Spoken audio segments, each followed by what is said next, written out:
राजनीति के चाणक्य, सियासी रणनीतिकार,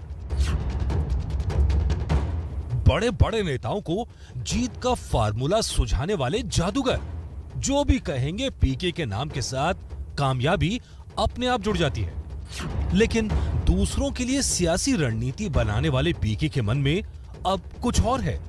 प्रशांत किशोर अब दूसरों के लिए नहीं बल्कि अपने लिए रणनीति लेकर आए हैं, वो भी राजनीति की। सियासी मैदान में उन्हें कूदना चाहिए या नहीं, इसके लिए वो पांव पैदल बिहार को नापेंगे।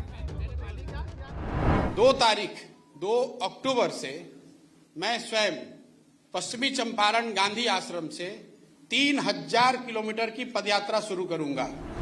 राजनीति में उतरने से पहले पदयात्रा शायद उसी प्लान का हिस्सा है। वैसे पीके के मन में पदयात्रा का यह फार्मूला यूं ही नहीं आया है। कांग्रेस में उनकी दाल नहीं गली, जेडीयू में गए तो भी नेता का चोला बहुत जल्दी उतर गया। बीजेपी में भी कभी जाने की इच्छा रही लेकिन वो भी हो नहीं पाया। इसीलिए अब ये ताजा सोच है। प्रशांत किशोर बिहार के विकास के लिए नई सोच पैदा करना चाहते हैं, लेकिन उसके लिए उन्हें नीतीश और लालू के साथ साथ बीजेपी जैसी स्पीड ब्रेकर नहीं बल्कि बैरिकेड को पार करना होगा। ऐसे में अब सवाल यह है कि अपने नए प्लान में पीके कितने कामयाब हो पाएंगे। बिहार के साथ साथ राष्ट्रीय राजनीति में अपनी उपस्थिति कैसे दर्ज कराते रहेंगे।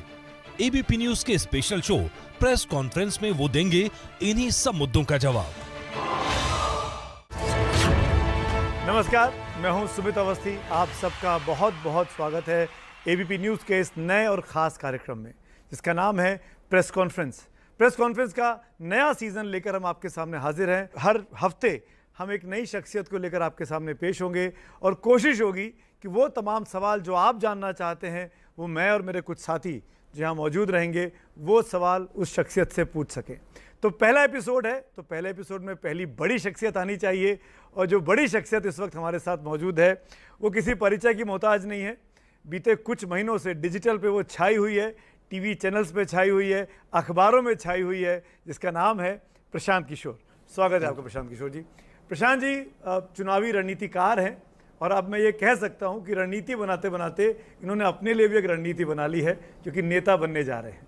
पीके, तो मेरा पहला सवाल आपसे है और वो ये कि क्या आपको नेता बनाते बनाते नेता बनने का शौक चढ़ गया? आप चुनाव लड़वाते थे, आप बताते थे कि ऐसी गणित है, ये समीकरण है, ऐसा आदमी खड़ा करो, वो आदमी बताओ।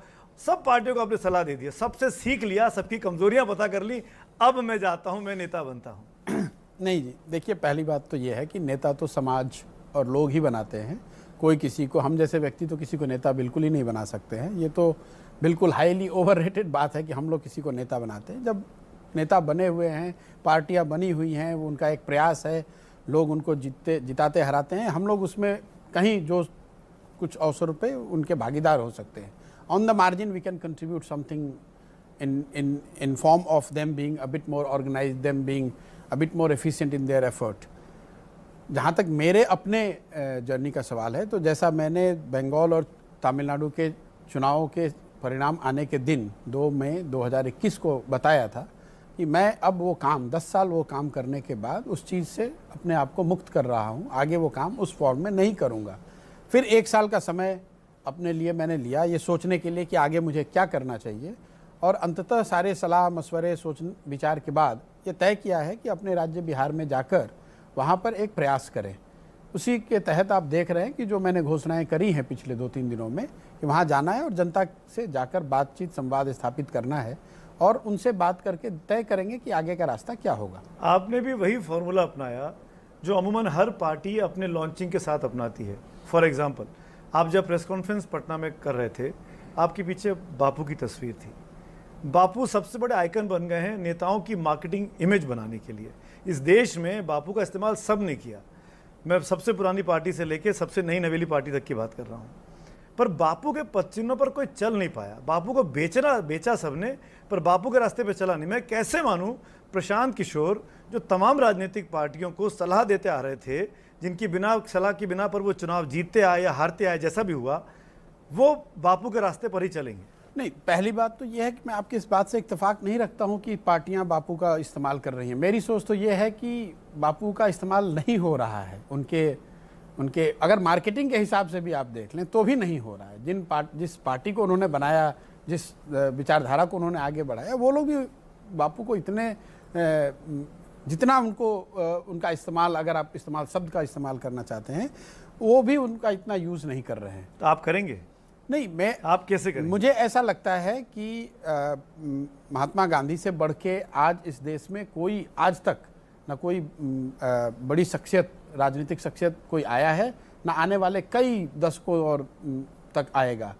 तो मेरे जैसे साधारण व्यक्ति के लिए, जिसकी कोई ऐसी लेगेसी नहीं है, जिसका अपना कोई बैकग्राउंड एक सामान्य नागरिक होने के अलावा कुछ नहीं है, मेरे लिए तो सबसे बेहतर यही है कि मैं उनसे ही उनकी आइडियोलॉजी से ही अपने आप को अलाइन करूं, या उनके थॉट प्रोसेस से या उनके बताए हुए रास्ते से अलाइन करूं। आप और आपकी संस्था जिसके साथ भी आप जुड़े रहे, आईपैक जैसे लोग, वो सर्वे करते थे, वो लोगों के पास जाते थे, लोगों को टटोलते थे, उनके मन में क्या जानने की कोशिश करते थे, और उसी बिना पर आपका जो भी, जिसके भी आदेश पे आप करते थे, उसको आप सलाह देते थे, रिपोर्ट्स देते होंगे। तो जनता के बीच तो आप थे, जनता की नब्ज तो आप समझते हैं, फिर ये पदयात्रा का करने का खेल क्यों है ये? नहीं, देखिए, जब एक तो हम लोग क्या करते थे, अच्छी बात यह है कि लोगों को पता नहीं है कि क्या करते हैं। शायद ही कोई किसी के लिए हम लोग, किसी की समझ में हम लोग नारे लिखते हैं, किसी की समझ में हम डिजिटल करते हैं, किसी की समझ में हम लोग सर्वे करते हैं, और मेरे शायद जो कुछ भी जिसको लोग सफलता मानते हैं, वो उसकी एक वजह ये रही कि लोगों को पता ही नहीं कि हम करते तो क्या। बता दीजिए ना, इससे अच्छा मौका क्या होगा? बेसिक तो अलग अलग पहलू हैं इन चीज़ों के। जो काम पहले करते थे उसमें स्वाभाविक तौर पर जिन नेता या जिस पार्टी के साथ काम कर रहे होते हैं, उनके लिए जो विषय उनके लिए इम्पोर्टेंट हैं, उनकी जो कमियां हैं या जिन जनता की उनसे जो अपेक्षाएं हैं, उसको समायोजित करके उनको बताना, उसको रिस्पॉन्ड करना, वो एक अलग बात है। जब मैं व्यक्तिगत तौर से प्रशांत किशोर जाकर बिहार में ये कह रहा हूँ कि मैं आपकी बात समझना चाहता हूँ, जनता से जुड़ना चाहता हूँ, उनके मुद्दों को समझना चाहता हूँ, तो उसके लिए तो आपको ये प्रयास स्वयं से ही करना पड़ेगा। इसका मतलब ये नहीं कि मेरे पास सर्वे नहीं होंगे। मैंने भी सर्वे एजेंसीज के माध्यम से या दूसरे विधाओं के माध्यम से लोगों के बात को समझने की कोशिश करी होगी। और मेरे डिसीजन आपने भी सर्वे करवाया कि मुझे पदयात्रा पर निकलना चाहिए? नहीं, यात्रा पर निकलना तो ये रिस्पॉन्स है। अच्छा। कि बिहार में एक अर्ज है कि भाई कुछ दूसरा, एक नया प्रयास होना चाहिए। इस बात को तो आप बिहार में जब घूमेंगे, बिहार में लोगों से बात करेंगे, तो बाई एंड लार्ज लोग इस बात को आपको बताएंगे कि भाई 30 बरस के लालू जी और नीतीश जी के राज के बाद अब बिहार में कुछ नया और अलग होना चाहिए। ने कोशिश की, जिन दो आदमियों को आप बिहार के 30 साल की राज के बारे में इशारा कर रहे हैं, लालू जी और नीतीश जी, दोनों को आपने एक साथ ले आए जी 2015 में। आपने चुनाव लड़वाया, चुनाव जितवाया, और फिर आपने उन्हीं लोगों को धोखा दे दिया। मैंने क्या धोखा दिया? आपके पास मौका था उनके साथ मिलकर जो बिहार की स्थिति को ठीक करने का। बिल्कुल सही बात। आप निकल के कहीं और चले गए। बिल्कुल सही बात आपने कहा। देखिए, पहली बात तो मैंने जिताया हराया वो तो नहीं है, लेकिन 2015 का जो प्रयास था 2015 के प्रयास में दोनों दल कांग्रेस के साथ में आए। पहली बार महागठबंधन का अगर आप घोषणा पत्र देखेंगे तो वो कोई साधारण या नॉर्मल घोषणा पत्र न होने के बजाय 7 पॉइंट एजेंडा, जिसको आज भी नीतीश के साथ निश्चय करके आज भी वो प्रोग्राम बिहार सरकार का चल रहा है। उस 7 पॉइंट प्रोग्राम को बनाने के लिए उस समय जो काम मैं करता था, उसके तहत ही 40,000 गाँवों से इनपुट निकाले गए। 40,000 गाँवों में जाकर लोगों को पूछा गया कि भाई अगले 5 साल में आपकी सरकार को क्या करना चाहिए। और जो सबसे प्रमुख 7 मुद्दे निकल कर आए, नलियों का पक्कीकरण, नल का जल, ये सारी स्कीम उससे निकाले गए। लेकिन मैं सरकार में तो शामिल हूं नहीं। जीतने के बाद सरकार ने उसको कार्यक्रम को लागू किया। अब कितनी अच्छाई और कितनी संजीदगी से उन्होंने उसको इम्प्लीमेंट किया है, ये तो जनता को तय करना है। मैं इसलिए बोल रहा हूं प्रशांत भाई, देखिए, मैं तो सरकार, आप उस सरकार के साथ थे। नहीं, आपने फिर जेडीयू ज्वाइन की, नहीं, आपको पार्टी का उपाध्यक्ष बनाया गया। बिल्कुल नहीं, वो सत्ता में थे आप लोग भाई। नहीं, ये बिल्कुल अलग बात है। आप 2015 और 2018 ये वही बात है कि राहुल गांधी कहा कि मेरा कांग्रेस से संबंध नहीं है। मैं प्रशांत किशोर जेडीयू में थे, जेडीयू सत्ता में थी, जेडीयू का मुख्यमंत्री था। नहीं, मैं आपको फिर उसको क्लियर कर दूं। ये 2015 की बात और 2018 की बात को आप जोड़ रहे हैं। हाँ, जो बात महागठबंधन और 7 निश्चय और एजेंडा तय करने की जो बात है, वो 2015 की बात थी। उसके बाद नीतीश कुमार जी ने मुझे वहाँ पर एडवाइज़र के तौर पे अपॉइंट किया था। मैंने जदयू कभी ज्वाइन उस समय नहीं किया था। उस चीज़ को मैंने छोड़ दिया, क्योंकि मुझे ऐसा लगा कि ये एडवाइज़र के तौर पे इन चीज़ों को नहीं कर सकते, और नीतीश जी काम कर ही रहे थे। मैं अपने काम में वापस लौट गया। 2018 में मैं वापस गया हूँ। उस समय जब मैंने दल ज्वाइन किया, सरकार नहीं ज्वाइन करी। जहाँ तक सरकार के कामकाज का मामला है, मेरा ऐसा दृढ़ यकीन है और ऐसा मानना है कि सरकार में उन्हीं लोगों को हस्तक्षेप करना चाहिए। सरकार के डेली रोजमर्रा के जो कामकाज है उसमें उन्हीं लोगों को हस्तक्षेप करना चाहिए जो अंडर ओथ हैं। आप पार्टी में जितनी बड़ी शख्सियत हो, पार्टी में आपकी जितनी बड़ी जिम्मेवारी है, आप संविधान के ओथ के अंडर नहीं हैं, इसलिए आपको सरकार के कामकाज में हस्तक्षेप नहीं करना चाहिए। लेकिन सरकार, जो पार्टी जिसकी सरकार है, उसके हिस्सा होने के नाते अगर कोई मेरा दोस्त है तो मैं उससे मुक्त नहीं हूँ। वो शेयर मुझे अपने सर पे लेना पड़ेगा। लेकिन इसका मतलब ये नहीं कि मैं कोई आगे प्रयास ना करूँ। आप और मैं जब बात कर रहे हैं, सामने जो मेरे मित्र बैठे हुए हैं, इनमें से आधे से ज़्यादा बिहार के हैं। और हम मुझसे बेहतर ये बिहार को समझते हैं, और मैं ये भी कह सकता हूँ कि शायद आपसे भी बेहतर बिहार बिल्कुल समझते हैं। और ये आपको बताएंगे कि पहली बार 7 पॉइंट जो प्रोग्राम बना, ऐसा कभी प्रयास बिहार में कम से कम पिछले 20-25 साल में तो हुआ नहीं। मेरा यही तो प्रशांत जी, लेकिन उसको इम्प्लीमेंट करने की जिम्मेवारी जो लोग मुख्यमंत्री हैं, जो मंत्री हैं, जो सरकार में बैठे, उनकी है, वो प्रशांत किशोर की नहीं है। बिल्कुल सही थी बात है। मैं उस समय अपने रोल में इतना ही कर सकता था कि जो एजेंडा सरकार का बने वो जनमानस के अपेक्षाओं और आशाओं के अनुरूप हो। ये उसके आपने एक एजेंडा दिया, सरकार बन गई, जनता ने उस पर भरोसा किया, वोट किया, सरकार बन गई। आपने 18 में पार्टी ज्वाइन की, उपाध्यक्ष बने जी। जनता को क्या लगेगा कि प्रशांत किशोर आए हैं, अब हमारी किस्मत बदलेंगे? नहीं। जो आप 18 में नहीं कर पाए, वो 22 की जनता क्यों मानेगी बिहार की? भाई बिल्कुल नहीं। आप पदयात्रा करने निकलेंगे, बिल्कुल नहीं, जनता क्यों आपके पीछे आएगी? समझाइए ना इस बात को। बिल्कुल जनता को नहीं मानना चाहिए, जनता को वेट करना चाहिए, जनता को देखना चाहिए कि मैं क्या कर रहा हूं। मैं ये बिल्कुल दावा नहीं कर रहा हूं कि जनता मेरे पीछे खड़ी हो जाएगी। अभी तो कोई बिहार में चुनाव है नहीं। बिहार में चुनाव 2025 नवंबर दिसंबर में है, जो कि 3.5 साल दूर है। अगर मुझे कोई पार्टी बनाकर चुनाव लड़ना होता तो चुनाव के 6 महीने पहले, साल भर पहले जाकर ये प्रयास कर सकता था। मैं 3.5 साल पहले अपना सब कुछ छोड़ के बिहार में जाकर अगर कुछ करना चाहता हूं तो मेरे प्रयास करने पर आपको क्या आपत्ति है? कोई दिक्कत नहीं। अगर आपको शक है तो आप वो शक को बिल्कुल रखिए। मैं आपके माध्यम से हर वो व्यक्ति जिसको शक है उससे यही अनुरोध करूंगा कि आप अपना शक बरकरार रखिए, अब उसको बनाए रखिए। Allow me to work, allow me to do, और जज मी विथ माई एक्शन। मैं जो अगले आने वाले महीनों और सालों में करूंगा, मुझे उसके आधार पर आप जज कीजिए। अपनी शंकाओं को अपने साथ रखिए, उसमें कोई दिक्कत नहीं है। प्रशांत जी, आप भी बिहार से, हम भी बिहार से। बड़े बुजुर्ग कहते रहे कि ठेस लगने से बुद्धि बढ़ती है। उसी से जुड़ा हुआ सवाल है। 2017 में आपने कांग्रेस के साथ हाथ जलाया, यूपी का चुनाव था, 2 लड़के लेके आए थे। 2021 में, पिछले साल भी कांग्रेस में आते आते आप रह गए। इस साल भी आप जाते जाते रह गए। ऐसा क्या है कांग्रेस से मुंह कि आपको छूट ही नहीं रहा है?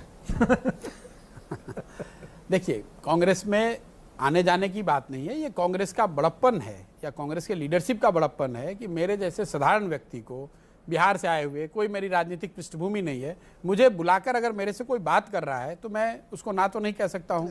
उन्होंने मुझे बुलाया या समझिए मैं उनके घर गया, मैंने बताया कि भाई अगर कांग्रेस पार्टी को बेहतर करना है तो मेरी समझ से ये बातें करनी चाहिए। ये उनका बड़प्पन ही है कि उन्होंने सुना। उनको कोई मजबूरी तो है नहीं मेरी बात सुनने के लिए। उन्होंने मेरी बात सुनी, सुनने के बाद उन्होंने ऐसा मुझे जो लगा और मुझे जो बताया गया कि हम लोग की इस पर सहमति है, जो कांग्रेस की आज स्थिति है और आगे के रास्ते जिस पर चलकर थोड़ा इस स्थिति को बेहतर बनाया जा सकता है, उस पर जो मेरी सोच, मेरी समझ थी, मैंने उनसे साझा किया। उनकी टॉप लीडरशिप आप लोग के सामने, मीडिया के लिटरली सामने ही सारी बात हुई है। उनको उसमें सहमति दिखी, उनमें उसमें कुछ मेरिट दिखा होगा। उसके बाद बात ये थी कि भाई आप इसको इम्प्लीमेंट कैसे करेंगे। उनकी एक परिकल्पना है ईएजी की कि एक ग्रुप बनाया जाए, उस ग्रुप में 4-5 लोग रहें जिनकी ये जिम्मेवारी हो कि जो ये ब्लूप्रिंट है उसको एग्जीक्यूट कराया जाए। उसमें भी मेरी पूरी सहमति थी, कोई दिक्कत नहीं है उसमें। सिर्फ और सिर्फ जो डिफरेंस ऑफ ओपिनियन रहा वो इस बात को लेकर रहा कि जो आप ग्रुप बना रहे हैं उसकी कोई कॉन्स्टिट्यूशनल सैंक्टिटी है या नहीं। और ऐसा क्यों? ऐसा इसलिए कि कांग्रेस बहुत पुरानी पार्टी है, बड़ी पार्टी है, उसमें सारे कामों को करने के लिए पहले से कॉन्स्टिट्यूशन के मुताबिक, उनके कॉन्स्टिट्यूशन के मुताबिक व्यवस्थाएं बनाई गई हैं। अगर आप कोई एक्स्ट्रा बॉडी बना देंगे और वो बॉडी आप एग्जीक्यूटिव ऑर्डर से बना रहे हैं तो जब वो बॉडी काम करना शुरू करेगी तो मेरी समझ ऐसी थी कि उससे आपस में विरोधाभास होने लगेगा। आपके इतने बड़े जवाब का एक मतलब समझ में आया कि आप महासचिव संगठन का पद चाहते थे। बिल्कुल नहीं। कांग्रेस पार्टी से जो नहीं दिया सोनिया गांधी ने। मैंने ऐसा कभी कहा ही नहीं। अभी तो कहा आप। अभी आपने कहा। अभी मैंने क्या कहा? अरे आप इधर से कान नहीं पकड़ते, इधर से पकड़ते हैं। आपको मैंने एग्जाम्पल दिया, मैं उसका कम्युनिकेशन का एग्जाम्पल दे देता हूं, फिर आपको यह कि आप महासचिव कम्युनिकेशन बनना चाहते थे। मैं आपको यह बता रहा हूं कि अभी के कांग्रेस के संविधान के मुताबिक सारे कार्यों को करने के लिए, चाहे कम्युनिकेशन हो, संगठन हो, इलेक्शन हो, सबकी व्यवस्था बनी हुई है। आप पैरेलल में एक ग्रुप बना रहे हैं। आप क्या चाहते थे, साफ साफ बताइए। मैं ये चाहता था कि ईएजी की कॉन्स्टिट्यूशनल सैंक्टिटी होनी चाहिए। वो क्यों नहीं करने को तैयार हुए? अब वो उनसे पूछिए। आपको उनको किस बात का खौफ था कि आप पार्टी पे हावी हो जाएंगे, कब्जा कर लेंगे? ये मैं किसी के मन में तो घुस नहीं सकता हूं। मैं आपको ये बता रहा हूं कि मेरा डिफरेंस ऑफ ओपिनियन इस दौर के कांग्रेस के साथ बातचीत में सिर्फ और सिर्फ इस बात को लेकर था कि ईएजी जो बॉडी है जिसको इतने बड़े काम को करने की जिम्मेवारी दी जा रही है, in absence of a constitutional sanctity behind it, ये काम को हम इफेक्टिवली कर नहीं पाएंगे। बस इतनी बात है। आप उनके पास ऑफर लेके गए, उन्होंने आपका ऑफर नहीं माना, आपस कोई में बात चीजें नहीं फाइनल नहीं हो पाई, आप इसके बाद पैदल हो गए, तो आपने कहा मैं पदयात्रा निकालता आप मान सकते हैं ऐसा? भाई हम आप पदयात्रा देखिए, निकालेंगे। प्रशांत किशोर इतने बड़े व्यक्ति नहीं हैं कि मैं कांग्रेस को जाऊं और ये कहूं कि आपको ये बात माननी पड़ेगी। कांग्रेस क्या, मैं किसी को नहीं कह सकता हूं। भाई मैं इस देश में एक सरपंच भी नहीं हूं। सरपंच नहीं है पर आप बड़े बड़े पंच बनाते हैं। नहीं, ऐसा 2014 में मोदी जी, अरे ये ऐसा 15 में नीतीश कुमार, आप मुझे एक अमरिंदर सिंह, ममता बनर्जी, कितने नाम लूं मैं? आप मुझे एक वाकया बता दीजिए जहां मैंने ये कहा हो कि मैंने किसी को बनाया है। संभव ही नहीं। कोई व्यक्ति, तो मैंने कहा आपकी हम्बलनेस ही आपकी नहीं, ये हम्बलनेस नहीं है, ये सच्चाई है। देखिए ये भी देखिए, राजनीति का हिस्सा है इनकी मासूमियत वाली। अरे भाई आप ऐसा समझिए, मासूमियत और हम्बलनेस की बात नहीं है। अगर मिट्टी न हो, अगर चाक न हो, तो आप जितने बड़े कलाकार हो, जितने बड़े हुनरमंद हो, आप घड़ा बना सकते हैं क्या? जब अगर पार्टी न हो, लीडर न हो, जनता का समर्थन न हो, तो एक प्रशांत किशोर या 100 प्रशांत किशोर क्या कर सकते हैं? बिहार में पिछले सालों में पिछड़े वर्ग की राजनीति का वर्चस्व रहा है, तो ऐसे में प्रशांत किशोर के लिए क्या वहाँ पे स्पेस और एक्सेप्टेबिलिटी दोनों होगी? इस तरह का कोई आपने सर्वे करवाया, कोई डाटा एनालिसिस किया है, उसका कुछ निकला आपको? देखिए, पहली बात तो मैंने अभी कोई वहाँ राजनीतिक पार्टी बनाई नहीं है, तो एक्सेप्टेबिलिटी अगर होनी है नहीं होनी है, वो तो जब पार्टी बनेगी उसके चेहरे कौन होंगे। आप बहुत सारे एजम्पशंस ले रही हैं कि मैं पार्टी बनाऊंगा, उस पार्टी का चेहरा मैं होऊंगा, उस पार्टी का, और मेरे लिए एक्सेप्टेबिलिटी ये एजम्पशन गलत है। ये एजम्पशन गलत है। गलत हो सकता है, हो सकता है, पार्टी नहीं बना ये सकते संभव है कि पार्टी में न बनाऊं, ये संभव है कि अगर पार्टी बने भी तो मैंने, हालांकि ये तो कल प्रेस में बोला है कि अगर पार्टी बनी भी तो वो प्रशांत किशोर की पार्टी नहीं होगी, ये उन लोगों की पार्टी होगी जो बिहार के धरती से जुड़े हुए हैं, वहाँ के मुद्दों को समझते हैं, वहाँ की समस्याओं का समाधान करने की काबिलियत रखते हैं, और उससे बढ़ के जिनमें अभी ये जज्बा कायम है कि बिहार को आगे बदलना है। अगर सब आकर मिलकर एक साथ वो ऐसी कोई दल या ऐसे मंच या किसी पार्टी का निर्माण करेंगे तो प्रशांत किशोर भी उसमें एक मेंबर हो सकते हैं। लेकिन अगर आप थियोरेटिकली ये पूछना चाह रहे हैं, क्योंकि मैं हर जगह पढ़ता सुनता हूँ कि वहाँ जाति बहुत है,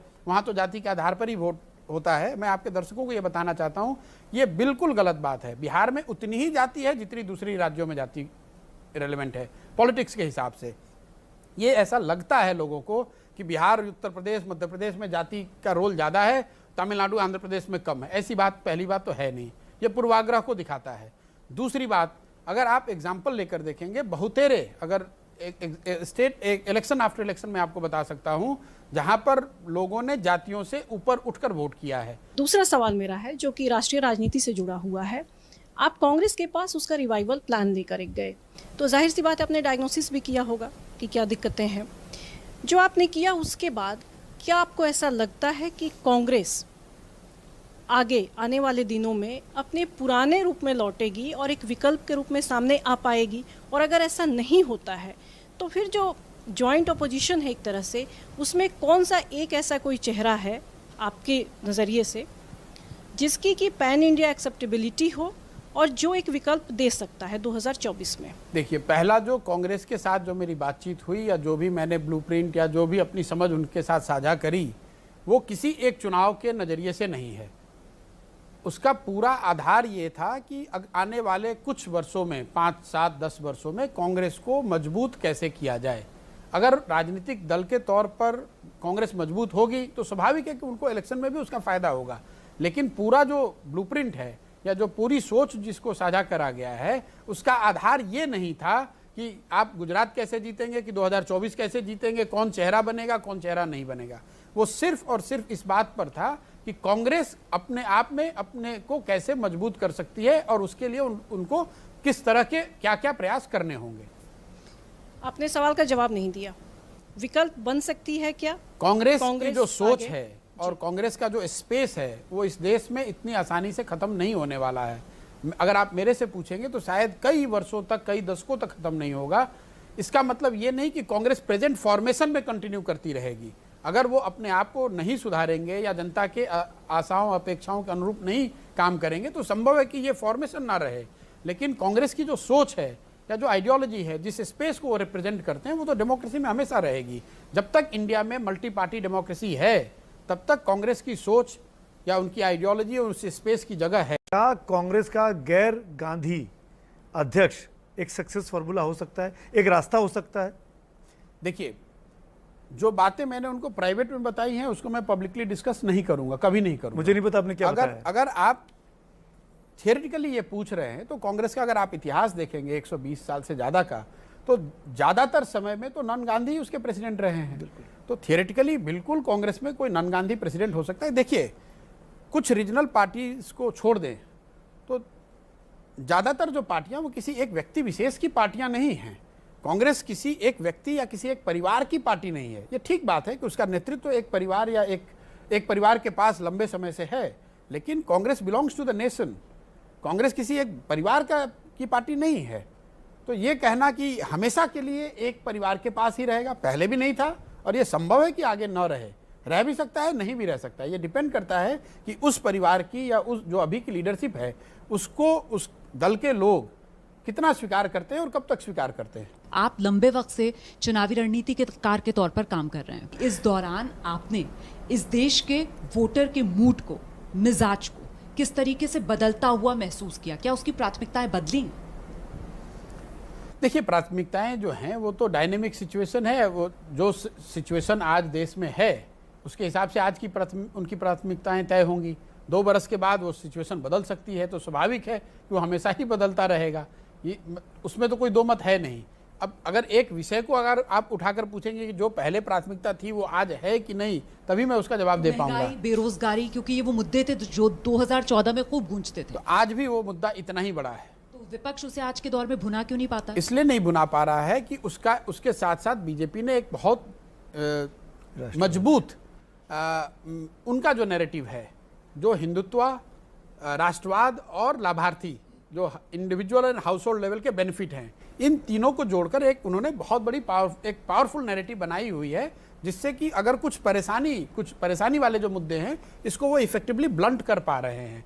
तो अगर जैसे आप जाते होंगे, अगर आप शो करते हैं तो आप देखते हैं पेट्रोल पंप पे जाकर किसी का आप इंटरव्यू कर रहे हैं, रैंडम लोगों का, कि भाई आप 100 रुपये दे रहे हैं फिर भी मोदी जी से नाराज क्यों नहीं, इन सरकार से नाराज क्यों नहीं है। तो आपने ज़्यादातर सुना होगा, लोग कहते हैं भाई राष्ट्र का निर्माण हो रहा है, नए भारत का निर्माण हो रहा है, उसमें कुछ कंट्रीब्यूट करना पड़ेगा। ये क्या दिखाता है कि कहीं ना कहीं बीजेपी या उसकी लीडरशिप इस बात में सक्सेसफुल रही है कि वो ये लोगों को बता रहे हैं कि भाई राष्ट्र के लिए आपको इस तरह की कुर्बानी करनी पड़ सकती है या इस तरह का कंट्रीब्यूशन करना पड़ सकता है, और उसको विपक्ष काउंटर नहीं कर पा रहा है या इस तरह के आप समझिए कि उसका कोई बेहतर ऑल्टरनेटिव नहीं दे पा रहा है। इसकी वजह से शायद उनको वो वोट अभी मिल रहा है। तो इसका मतलब बीजेपी को हराया नहीं जा सकता। मैंने उसने एक सक्सेस फार्मूला दे दिया है, 3 पिलर आपने गिना दिए हैं। बिल्कुल, मैंने कैसे हराएंगे आप? इसका तोड़ क्या हो सकता है? पहली बात तो यह है राष्ट्रवाद का क्या तोड़ हो सकता है? नहीं, क्या तोड़ हो सकता है? लाभार्थी का क्या तोड़ हो सकता है? भाई बिल्कुल इन तीनों का तोड़ है और हो सकता है, अदरवाइज तो बीजेपी सारे चुनाव जीत रही होती।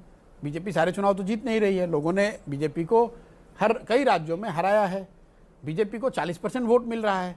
इन सब के बाद जो फॉर्मूला, नैरेटिव, करिश्मा, मोदी जी का नेतृत्व, बीजेपी की अपनी शक्ति, संघ का प्रभाव, जो कुछ भी है सबको मिला भी दें तो भी बीजेपी को 38% वोट देश में मिला है। इसका मतलब कि जिस दिन वोट पड़ा तो 100 में 62 आदमी तो इस नैरेटिव से या इस व्यवस्था से या इस करिश्मा से प्रभावित नहीं था। तो थियोरेटिकली तो बिल्कुल ही हराया जा सकता है। सिस्टम में कैसे हो सकता है? यूएस थोड़ी है कि 2 पार्टी चुनाव लड़ रही है। नहीं, आप वो तो बचा हुआ 62% तो बढ़ जाता है ना सर। वो ठीक बात है, लेकिन ये कहना कि हराया नहीं जा सकता है वो तो थियोरेटिकली संभव नहीं है। 10 आदमी वोट कर रहा है, 4 आदमी एक और कर रहा है, 6 आदमी एक दूसरे और कर रहा है। तो ये तो यही दिखाता है कि भाई जो अगर आप चैलेंज करना चाहते हैं तो आपके पास वो स्पेस है। अब आप उसको भुना पाते हैं कि नहीं, उसको कन्विंस कर पाते हैं कि नहीं, वो अलग बात है। आप चूँकि राजनीति में अब आने की सोच रहे हैं और हम लोग ये मान के चल रहे हैं कि आप आने वाले हैं। भरोसा एक चीज़ होती है। आपने जब से कल अनाउंस किया कि पदयात्रा करेंगे, जो बिहार की पार्टियों से जो रिएक्शंस आ रहे हैं वो ये है कि लालू यादव को मैंने सुना और भी कई लोग, उपेंद्र कुशवाहा, कई लोगों की बात सुनी, वो सब कह रहे हैं कि वो तो अलग अलग जगह से घूम कर आ रहे हैं। तो राजनीति में एक भरोसा एक बड़ी चीज़ होती है, वो कैसे आप बिल्कुल जीतेंगे? अगर कोई विचारधारा नहीं है तो ये इसलिए आपकी विचारधारा हो तो भी और आपकी विचारधारा ना हो तो भी आपको भरोसा जीतने के लिए, जनता का भरोसा जीतने के लिए प्रयास तो करना ही पड़ेगा। और आपके कार्यकलाप से, आपके प्रयास से जो मैं करूंगा आने वाले दिनों में, सालों में, महीनों और सालों में, उसके आधार पर जनता को तय करने दीजिए। जहां तक आपने कहा किस नेता ने क्या कहा, किस पार्टी ने क्या कहा, भाई उनका प्रीरोगेटिव है। दूसरी बात आप ये समझिए, मैं अभी राजनीति में आया नहीं हूं। वो लोग राजनीति के बहुत बड़े खिलाड़ी हैं, बहुत बड़े नेता हैं, वो मेरे पे टिप्पणी करें, ये अपने आप में मुझे लगता है कि उसकी जरूरत नहीं है। मुझे ऐसा लगता है कि यहाँ पे सुन लेना चाहिए लालू यादव जी ने क्या कहा। जो उनको कहा गया कि प्रशांत किशोर बिहार में आ गए हैं, पार्टी की घोषणा कर सकते हैं। सुनिए लालू जी ने क्या बोला।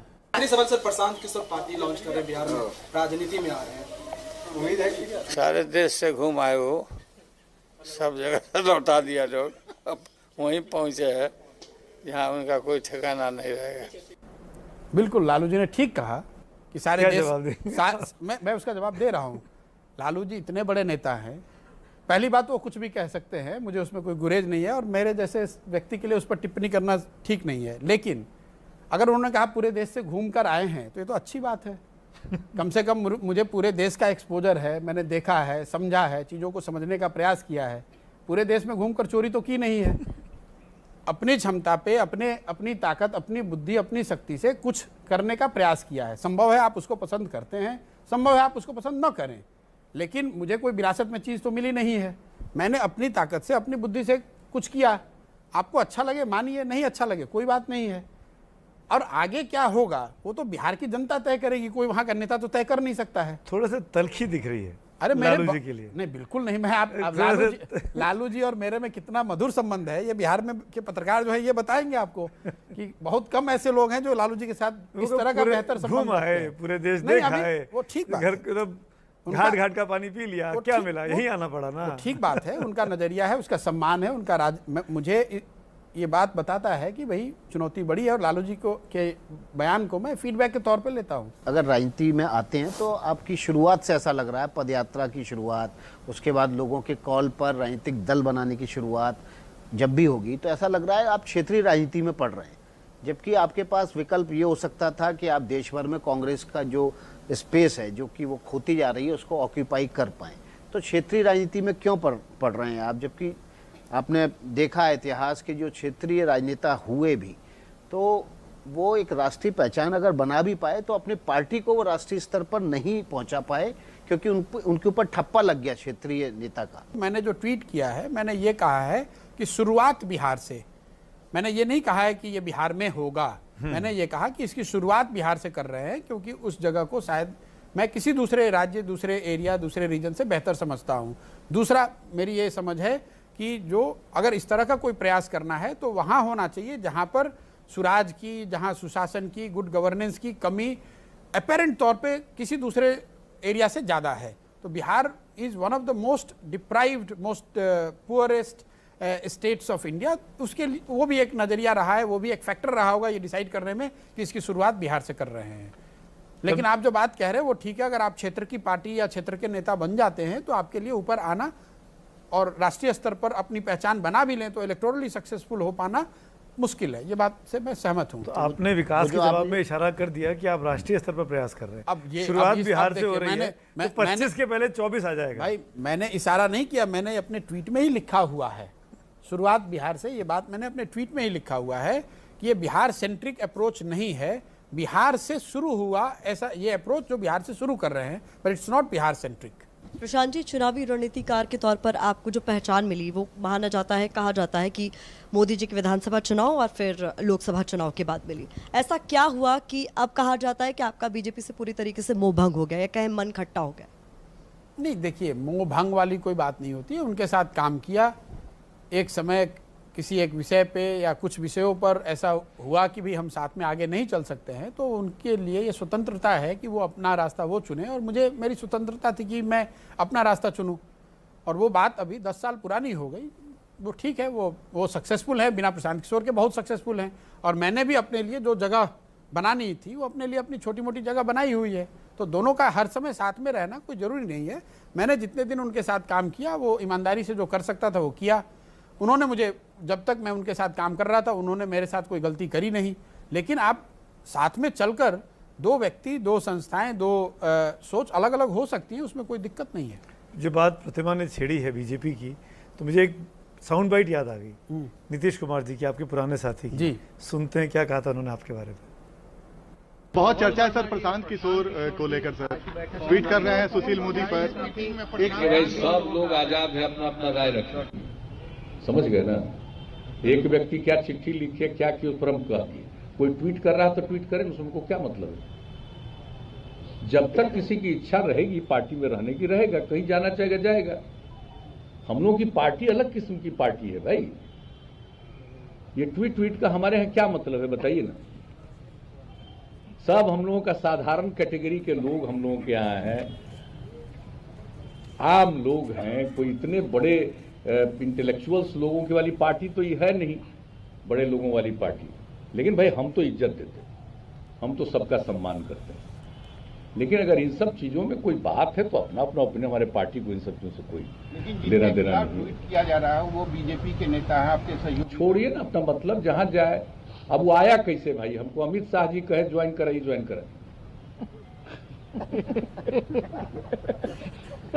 तभी सब हमसे क्या के लिए पूछ रहे हैं भाई? कोई कुछ करता है तो मन और होगा, कहीं जाने का मन होगा, स्ट्रेटजिस्ट के रूप में किसी किसी का काम करता है।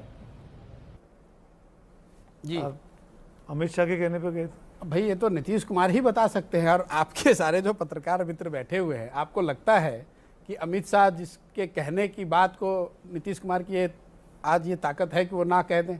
अगर मैं अमित शाह जी के कहने से उनकी दल में ज्वाइन किया होता तो नीतीश जी कभी ऐसी उनकी हिम्मत हो सकती थी कि वो मुझे हटा दें उस पार्टी से? तब तो फिर आप पूरी दुनिया, पूरी गंगा ही उल्टी बहा रहे हैं। बाकी कहने का अपना तरीका है। नीतीश जी से मेरे बहुत अच्छे संबंध हैं। नीतीश जी को तो वो झूठ बोल रहे हैं। अब देखिए, वो मैं हमको तो प्रेस कॉन्फ्रेंस करनी है ना, हम तो ठीक बात पूछेंगे ना है, सवाल बिल्कुल ठीक बात है। मैं नीतीश जी से, मैंने पब्लिकली कहा है, नीतीश जी के साथ जितने दिन मेरा रिलेशन रहा, अभी भी बहुत अच्छा रिलेशन है। मैं जितने दिन उनके साथ काम करता था, उनसे और मेरा पिता पुत्र का रिलेशन रहा है। उन्होंने मुझे अपने बेटे की तरह ही रखा, मैं भी उनको पिता की तरह ही सम्मान देता था। बाकी राजनीतिक जो विचारधारा है या किसी विषय पे अगर मतभिन्नता हो गई तो उनका काम है कि भाई कुछ कहें जिससे मेरी क्रेडिबिलिटी खराब हो। मैं कुछ कहूँगा जो मुझे लगता है कि वो गलत कर रहे हैं, तो ये उनका ये प्रयास था डेस्परेट। मैंने उसके बाद ट्वीट करके भी कहा कि वो भी मुझे यही बताएं कि भाई उनको लगा कि भाई ये आदमी, वो बीजेपी के साथ है, मैं बीजेपी के दूसरे साइड जा सकता हूँ, तो उसको ब्लॉक करने के लिए या जिस साइड में आप जा रहे हैं वहाँ आपकी क्रेडिबिलिटी कम हो, तो इस तरह का एक बयान डाल दिया।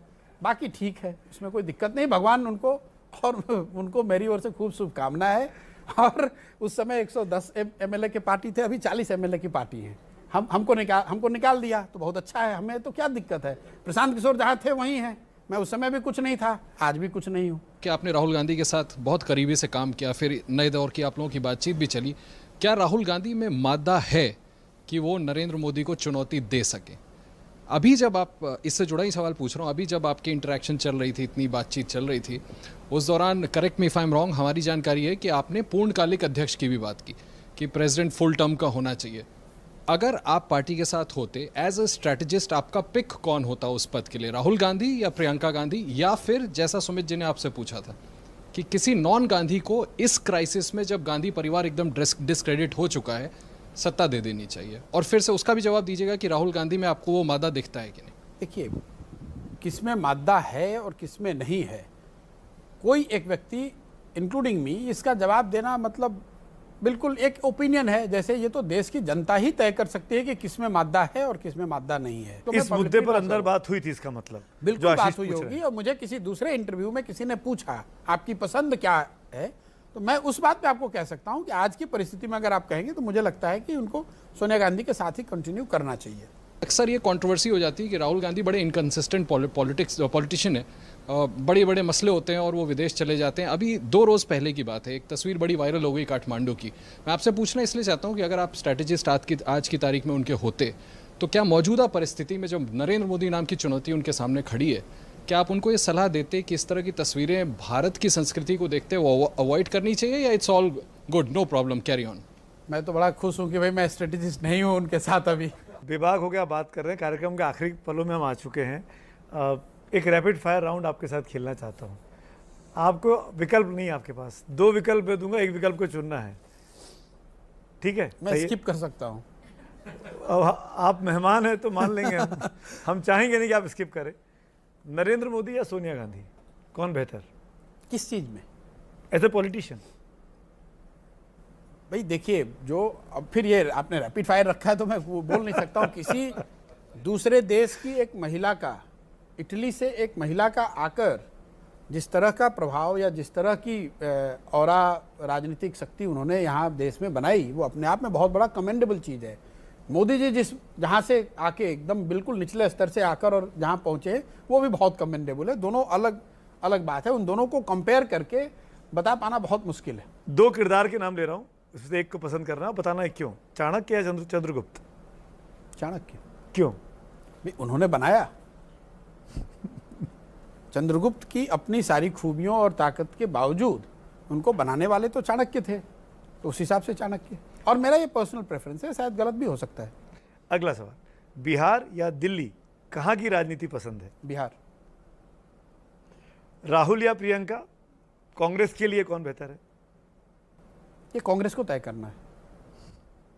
कांग्रेस के लिए अच्छा क्या है, गांधी परिवार का अध्यक्ष या गैर गांधी अध्यक्ष? आज के संदर्भ में गांधी परिवार। और मोदी के बाद बीजेपी का सबसे सक्सेसफुल नेता कौन होगा, अमित शाह या योगी आदित्यनाथ? आज की तारीख में तो अमित शाह ही हैं। तो अब आखिरी सवाल, रैपिड फायर राउंड खत्म करूंगा।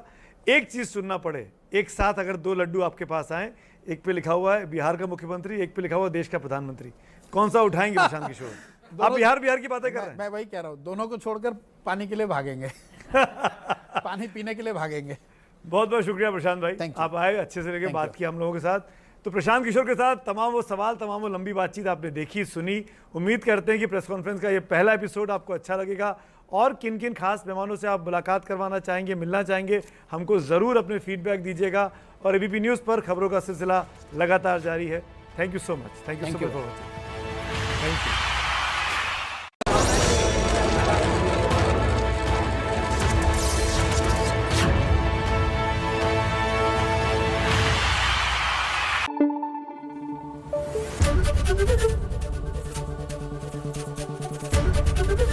एबीपी न्यूज़ आपको रखे आगे।